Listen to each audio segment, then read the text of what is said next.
Okay, so we've chosen to purchase a Kess3 system. You're a garage, you've now got a Ford Transit coming, you've got your Kess3 system, it's your first day on the job. What you're going to face? What do you need? Well, you're going to obviously need your Kess3, so that's a given. So your Kess3, your data cable's plugged in, and then follow the USB stick up to the laptop, which is going to be plugged into USB. Now, another given is you're going to need a laptop. I generally like the ThinkPads, the X220s. I just think they're really great. They've got good memory, good speed. And after all, you're not doing any visual work. You're not playing games. You are using your laptop merely as a bit of a fancy USB stick for transferring and uploading and downloading data.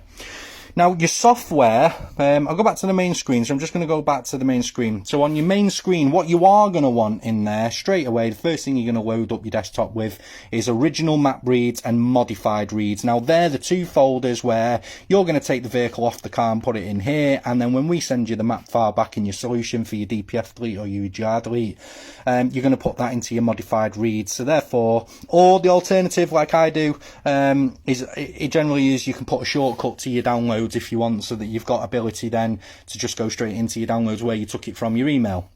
Software wise, you're going to get an icon on the screen, you're going to get your normal sort of app, and then we'll load up the software. So let's load up the software.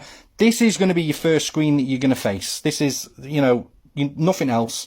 When you plug the tool in, it'll do some updates, it'll check everything's good to go ahead. You must have an internet connection at all times.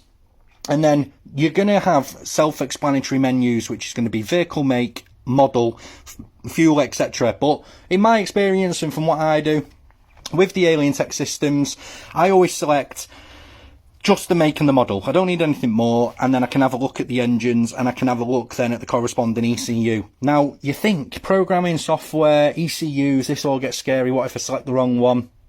Believe me, you can't select the wrong one, because if you select the wrong one, 9 times out of 10, it'll just say connection not allowed, or failed to read, or it'll even say you've selected the wrong one, so please select this other one, which these are your numbers for the ECUs. So for this one, I know that in my garage here now, we've got a Ford Transit, and I know it's a 2.2T DCI. Doesn't matter on the power, because all of the ECUs are identical, and they're all the same protocol number, so it doesn't matter for this one. But we'll select it anyway, so we'll select the 208 model. Now your next screen, this is going to say to you, are you connecting by OBD method, or are you using the ECU opening, or are you connecting to it? Well, in this case, we're obviously connecting OBD, so we're going to connect OBD method. Don't get me wrong, I'm not plugged in a vehicle, so I'm not going to go through the process of reading an ECU. That's a given, it's just a standard. You'll get this message, do you want to see the manual? Not really, because in this case of the video, you read this when you own the tool and the software. In this case, I'm going to be the manual, so we don't need all that. So we'll go to the next screen. This is just verifying that the tools are active, it's alive, it's safe, it's connected to a server, and so on. You're next going to get 4 questions, 5 questions. You're going to get ID, reading, writing, recovery tool. To explain these, ID is basically where you've connected to the vehicle and you're telling the software, get hunting, see if there's a vehicle there. All that's going to do is give you the chassis number of the vehicle, the ECU number, and the software number. You can skip that just by going straight into read. So if you were to select the read icon, that'll now do the ID at the beginning, and then when it's verified the ID, it'll then say, do you want to continue to read? You'll select yes. You'll download a file, and then you'll send us the file via email, which, self-explanatory. Nip into your emails, attach a file, go back to that folder. I'll show you that in a sec, and off you go. Writing is self-explanatory. It's where you're uploading data. Recovery is where, if it should go wrong, believe me, it can go wrong. Laptops fail, networks lost, car switch off, and all sorts. Recovery is force writing, so it's just forcing the file into the car.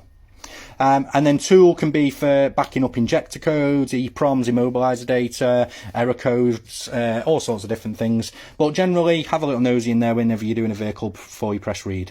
So then you go read, you've saved your file at the end of that. Then in your read file, so we'll go original map reads, you would have saved that file under a name. So in this case, we'll call it Ford Transit 2.2 TDCi 2013 model, 100 brake horsepower, and it's the original read. Keep that information and keep the registration, because then you've got something to refer back to at a later date. Should you need to give your customer his map file, put it back to standard, send it us for any more work, or just for any other reason, then you just need that software. Keep hold of all the details at the best you can.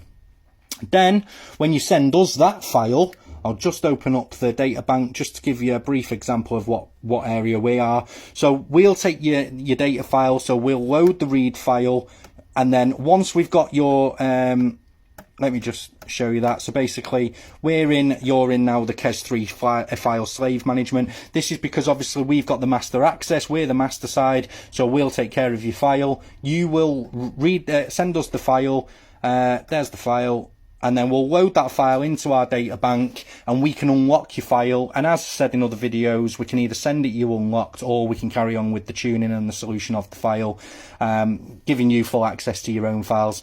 Then you get your file. We'll then load in the modified file and change it back to a .cod so that your software can take that. Yeah, so granted, for sure, we've got everything there in place for you.